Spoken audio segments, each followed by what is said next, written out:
खेल होने वाला है देश में, खेला होवे खेला, क्या खेला हुए है वो देखना है, वो बताएंगे हम बंगाली भाषा में ही बताएंगे।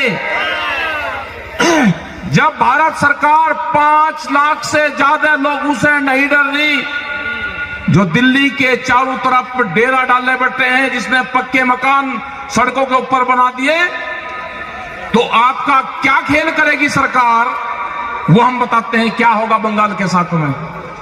वे एक मुट्ठी चावल मांगते हैं आपसे, आप उनसे भाव की बात करो कि 1850 रुपए जो भारत सरकार का भाव है वो कब मिलेगा हमारे। जिस खेत में हम बैठे हैं ये चावल का खेत है, इसका रेट है 1850 रुपए, 18 रुपए 50 पैसे किलो, ये सरकारी रेट है। जब आपसे वोट मांगने आए तो वो जरूर मांग लेना उनसे। इसी के लिए बैठे हुए हैं दिल्ली में कि एमएसपी पे, मिनिमम सपोर्ट प्राइस पे देश में कानून बने। अगर वो बंगाल का किसान है, आसाम का किसान है, वो कर्नाटक का किसान है, उसका धान भी उसके कम रेट पे ना खरीदा जाए, उसकी जो दूसरी फसलें हैं वो भी कम रेट पे ना खरीदा जाए। अभी आपके साथ में क्या होगा, जो उत्तर प्रदेश और आसपास के क्षेत्र में हुआ है, वो हुआ है कि 10 साल पुराना ट्रैक्टर आप नहीं चला सकते, 10 साल पुराना पंपिंग सेट आप नहीं चला सकते। आपके यहां 15 साल का होगा भी, 15 साल में जो भी डीजल से चलने वाला सिस्टम है आपका, वो आपके यहां पे बंद है। आपके साथ में क्या होगा जब सरकार, भारत सरकार कई लाख किसानों के कब्जे में नहीं आ रही, अभी पिछले 100 दिन से आपके साथ में 2 खेल होंगे यहां पे पहला है कि एमएसपी पे खरीद नहीं हो रही, दूसरा सबसे बड़ा खेल होगा, बड़ी बड़ी कंपनी आएगी जिसको देश बेचा जा रहा है, वे कंपनी आएगी समुद्र में मछली पकड़ने के लिए भी बड़ी कंपनी आ रही है। मछुआरा का जो किसान है, जो समुद्र के पास का किसान है, उसको बहुत बड़ा नुकसान होने वाला है। उसके बाद में नुकसान होगा जो आपके घर के बाहर गड्ढे बने हैं जिसमें आप मछली पकड़ने का काम करते हो, घर के घर में ही, ये पूरे बंगाल में है, ये बंद होंगे।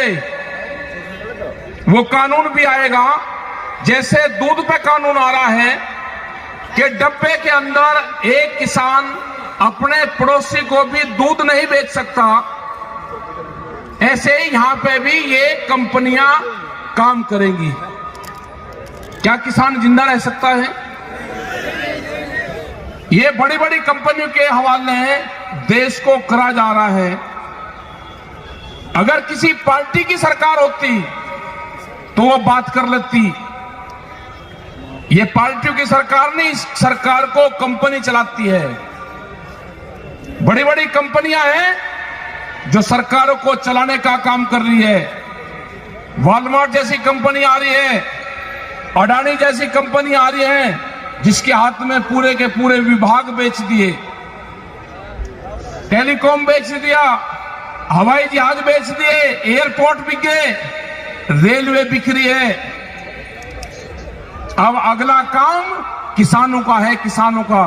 पिछले 100 दिन से किसान बैठे हुए हैं, देश का किसान, कई लाख आदमी बैठे हुए हैं, 300 के आसपास लोग हमारे शहीद हो गए हैं। उसके बाद में भी सरकार बात करने को भी अभी तैयार नहीं है। ये आंदोलन पूरे देश में खड़े करने पड़ेंगे, ये आंदोलन डिस्ट्रिक्ट वाइज खड़े करने पड़ेंगे। आपको बैरिकेडिंग और बैरियल तोड़ने पड़ेंगे, बड़े आंदोलन होंगे। ये आंदोलनकारियों की धरती है। आपको आंदोलन, लड़ाई आपको लड़नी पड़ेगी। वो लड़ाई बाद की होगी, पहले यह है कि यहां पे इलेक्शन है, जब यहां पर आए तो प्रेस के लोग और सब लोग इलेक्शन की बात जरूर करेंगे। हमारे संयुक्त मोर्चे ने तय करा है कि हम बंगाल में जाएंगे, बंगाल के लोग उस अपील करेंगे कि आप दिल्ली आकर आंदोलन नहीं कर सकते, आपके वहां पे इलेक्शन है, आप बीजेपी को हराने का काम करो। आप उसको वोट मत दो, उसको हराने का काम करना। वोट आपको किसको देनी है वो अपने आप तय कर लेना। जो भी आपको मजबूत कैंडिडेट लगता हो, बीजेपी को हरा सकता हो, आप उसको वोट दे देना। जो ये भगोड़े लोग हैं ना, जो अभी तक यहाँ पे मंत्री थे और फिर छोड़ के भागे, उनके सामने कर जा रहा।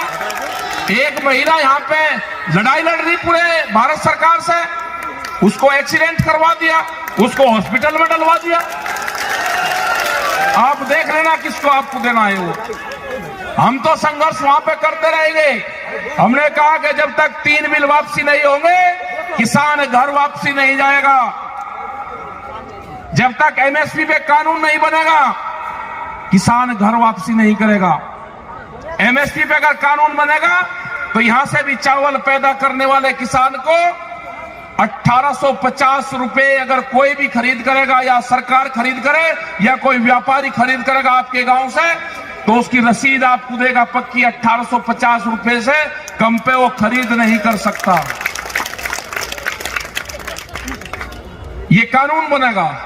हमने कहा कि प्रधानमंत्री का पायलट प्रोजेक्ट है डिजिटल इंडिया, जो 23 किसानों का फसलें जो उगाता है किसान, जिसकी एमएसपी तय है, उन किसानों को उस डिजिटल इंडिया कैंपेन से जोड़ दिया जाए। किसान ने फसल बेची, जब तक वो अपने घर पे जाए अकाउंट में उसके पैसा पहुंच जाए। किसान को उससे नहीं जोड़ोगे, किसान की फसलों को लुटाई करोगे। 700 रुपए से लगा के और 1000 रुपए क्विंटल तक उसकी फसलों को खरीदोगे, और जब चावल वो खरीदने जाएगा तो 40, 50 और 60 और 70 रुपया किलो उसको मिलेगा। इससे कंज्यूमर भी मरा और इससे किसान भी मरा। जो वेजिटेबल्स हैं, जो फल, जो सब्जियां हैं, उसके भी दाम तय होने चाहिए। यह आंदोलन चल रहा है। जब भी भारत सरकार से बातचीत होगी, ये आंदोलन में ये भी एक प्रायोरिटी पर रखा जाएगा कि जो फसलें हैं, वो सब्जी की फसलें हो, वो दूध की फसलें हो, इनके भी रेट देश में तय हो। अभी एक नया व्यापार शुरू हुआ है यहाँ पे, वो व्यापार है भूख का व्यापार।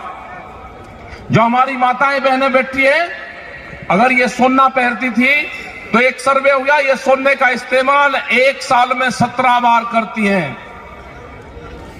जो तीज त्योहार है, जो ईद, दिवाली होगी, होली होगी, जो दुर्गा पूजा होंगे, उस टाइम पे उस सोने का इस्तेमाल ये महिलाएं करती हैं। उन्होंने कहा कि ये नहीं, और व्यापार होगा, भूख के ऊपर व्यापार होगा। अनाज तिजोरियों में बंद होंगे, रोटी तिजोरी में बंद होगी। यह आंदोलन होगा कि रोटियों को तिजोरी में बंद नहीं होने देना। रोटी व्यापारी की कैद में नहीं होगी। अनाज के गोदामों पे व्यापारियों का ताला नहीं लगेगा। यह आंदोलन जब तक जारी रहेगा, जब तक ये कानून वापसी नहीं होंगे। इनको खत्म करना पड़ेगा सरकार को। ये 3 बिल नहीं है, दूध के ऊपर बिल आ रहा है। अभी अगर कोई आदमी यहाँ पे पशुपालन का काम करते होंगे, अगर किसी के पास में 2 पशु होंगे तो कॉमर्शियल कनेक्शन लेना पड़ेगा उसको गांव में भी। ये बिल आ रहा है। अगर आप कौन से खेत में किस चीज का कंपनी का बीज बोओगे, पेस्टिसाइड बिल आ रहा है, सीड बिल आ रहा है। बीज का कानून देश में आ रहा है। अब इन बिल के बाद में अगर आंदोलन ना होता तो अब तक वो बीज का कानून भी आ गया होता। इस खेत में आप क्या बोओगे वो सरकार तय करेगी। किस कंपनी का बीज बोओगे, अगर किसी खेत में दूसरी कंपनी का सीड मिल गया तो आपके ऊपर मुकदमा होगा। बीज के थाने खुलेंगे देश में। कैसे जिंदा रहेगा किसान? बिजली के थाने हैं यहाँ पे, दूसरे थाने हैं यहाँ पे, बीज के भी थाने देश में खुलेंगे। अगर किसी के पास में पंपिंग सेट है और वो 10 से 15 साल पुराना है, वो तोड़े जाएंगे, उस पर जुर्माना नहीं होगा। अगर ट्रैक्टर या कोई भी इक्विपमेंट खेत में या कहीं पे भी चलने वाला है, वे तोड़े जाएंगे, वे स्क्रैप में बिकेंगे। तो ये सारे कानून आ रहे हैं। अगर देश का किसान अब की बार इस आंदोलन से पीछे रहा तो ये देश की जनता हारेगी, देश का किसान हारेगा, देश का नौजवान हारेगा। ये लड़ाई जारी है। इस लड़ाई में सब लोगों को साथ देना चाहिए। रेलवे के कर्मचारी 2022 में अगले साल 4.5 लाख कर्मचारी हट जाएंगे। वॉलमार्ट जैसी कंपनी आ रही है, उसके पास में 10,000 पानी के जहाज हैं। उसका पहला यह है कि जो साप्ताहिक बाजार लगते हैं वे साप्ताहिक बाजार पूर्ण रूप से बंद होंगे।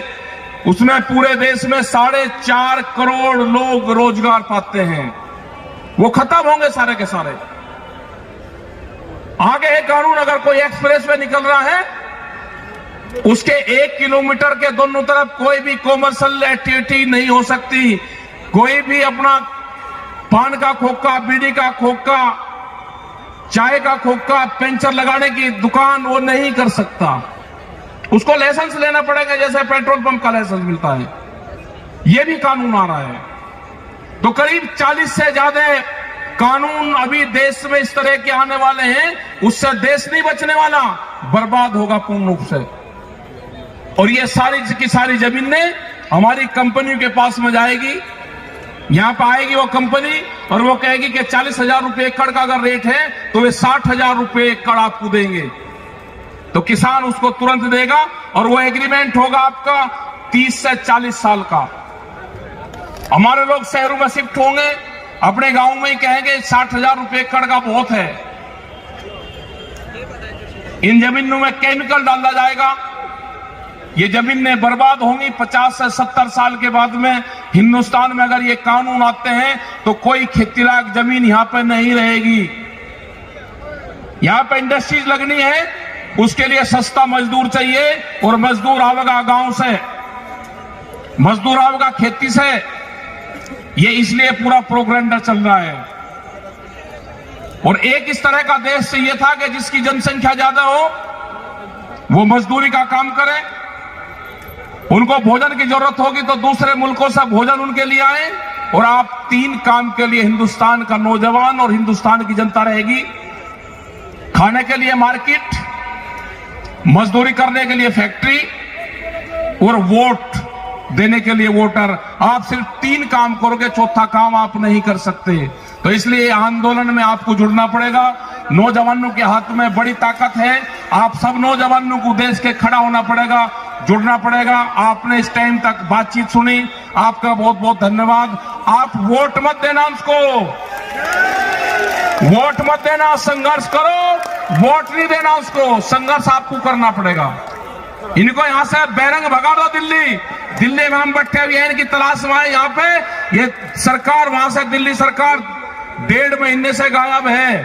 पता चला कि बंगाल में गई। हमारे पूरे संयुक्त मोर्चे के लोग, राज्यपाल जी हैं हमारे लीडर, यहाँ पर बैठे हुए हैं। हम आए हैं उनको तलाश करने, कहीं आपको मिले तो पकड़ के ये जरूर पूछ लेना उनसे। तो धन्यवाद। जय हिंद, जय बंगाल।